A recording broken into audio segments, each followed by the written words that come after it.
আশেপাশে তো কেউ নাই, মেয়েটা তো একাই যাচ্ছে, যাই কামটা সারেলে।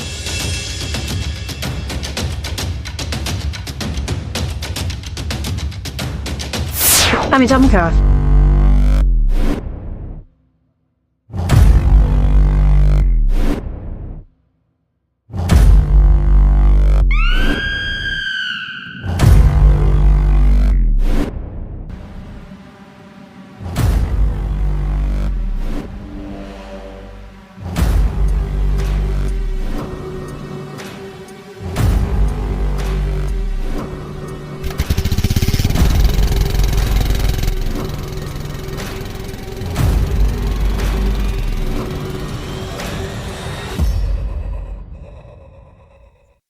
আজকে আমাদের পুরো গ্রামটা তোমাকে ঘুরাই দেখাবো, ঠিক আছে?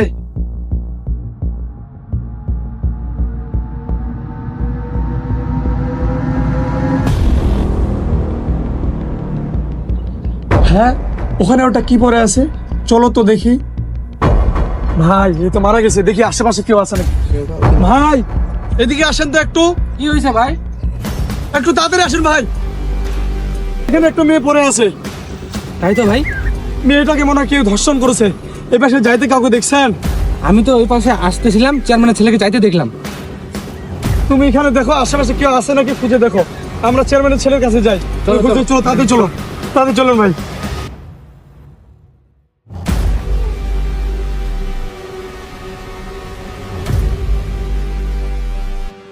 এটাই তো চেয়ারম্যানের ছেলে না? হ্যাঁ, এটাই তো চেয়ারম্যানের ছেলে। আচ্ছা চলেন। এই বেটা, ধর্ষণ করে এখানে নেশা করতেছিস? বেটা, এই বেটা, তুই আমাকে চিনিস? আমি চেয়ারম্যানের ছেলে, তুই একটা চুরি দিলে তুই হারাই যাবি। এই বেটা, তুই চেয়ারম্যানের ছেলে হয়েছিস, কি হয়েছে? বেটা, তুই ধর্ষণ করছিস, তুই চেয়ারম্যানের ছেলে হয়েছিস না, কি হয়েছে? তোর চেয়ে আরো বড় বড় বাপ আছে বেটা। চল, হ্যাঁ চল, একে নিয়ে চল। চল বেটা, তুই দূর কর। এমপি সাহেব, এই কি হয়েছে? এই চেয়ারম্যানের ছেলেকে এভাবে কেন ধরে আনছো? চেয়ারম্যানের ছেলে একটা মেয়েকে ধর্ষণ করেছে।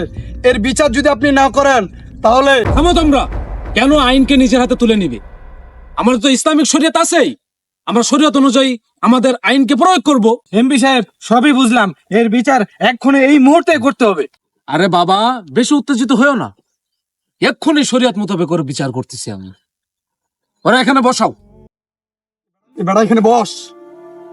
এই ছেলে, তোমার পিতা ভালো একটা মানুষ, এলাকার চেয়ারম্যান। তুমি চেয়ারম্যানের ছেলে হয়ে এমন জঘন্য কাজ কিভাবে করতে পারলে? কোন জিনিসে তোমাকে জিনা করতে উদ্বুদ্ধ করেছে? একে তুলো, এর বিচার আমরা জনসম্মুখে করব। আচ্ছা নিয়ে চলো একে। আচ্ছা।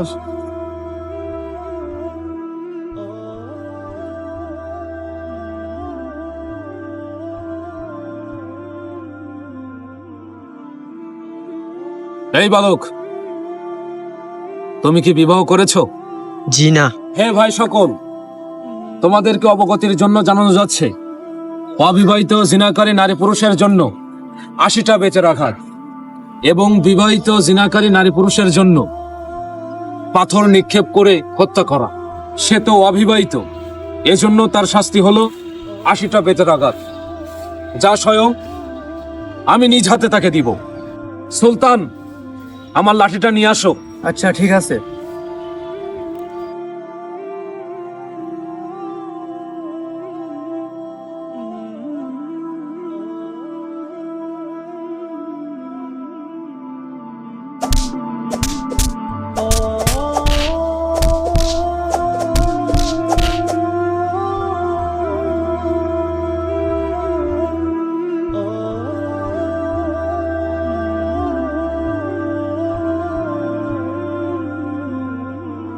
আমরা যে বিচারটা করলাম, যে বিচারটা আপনাদের সামনে তুলে ধরলাম, এটা হচ্ছে শরিয়ত মোতাবেক বিচার। এই শরিয়ত মোতাবেক বিচার যদি পুরা পৃথিবীতে কায়েম হতো তাহলে কতই না ভালো হতো। আজকালকার যুবক যুবতীরা বিভিন্ন সোশ্যাল মিডিয়া ওয়েবসাইট থেকে বিভিন্ন রকমের নগ্ন, বেহায়াপনা, অশ্লীল ভিডিও দেখে তারা এই অন্যায় কাজে নিমজ্জিত হচ্ছে।